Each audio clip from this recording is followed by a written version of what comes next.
से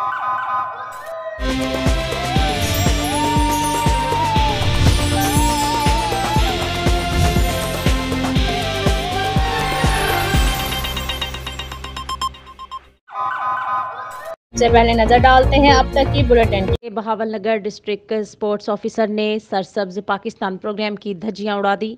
हैदर स्टेडियम में खड़े हरे भरे दरख्तों की कटाई का सिलसिला जारी। जिले इंतजामिया ने भी खामोशी इख्तियार कर ली। District sport officer madam Yasmeen Akhtar की इमा पर हैदर स्टेडियम में सरसब्ज दरख्तों की कटाई का सिलसिला जारी है, जो कि हुकूमत के सरसब्ज पाकिस्तान प्रोग्राम की धज्जियां उड़ाने के मुतरादिफ है। सरकारी ऑफिसर की जानिब से कानून की पासदारी न करना लम्हाए फिक्रिया है। हैदर स्टेडियम में हरे भरे दरख्तों की कटाई की वीडियोस मंजर आम पर आने के बावजूद ज़िले इंतजामिया हरकत में नहीं आई और ना ही इसकी बाबत मुतालिका ऑफिसर ने जवाब तलब किया गया। स्पोर्ट्स से मुतालिका खिलाड़ियों और शायकीन ने वज़ीर आला पंजाब चौधरी परवेज़ इलाही और स्पोर्ट्स डिपार्टमेंट पंजाब से मुतालिबा किया है कि इस हवाले से फौरी नोटिस लेते हुए गैर जानिबदाराना इंक्वायरी अमल में लाई जाए। 2 बैग्स के साथ अब मिले पीक प्रिंस केक अप भी। Noodles and peak Prince cake up बोरियत भगाए, गुडनेस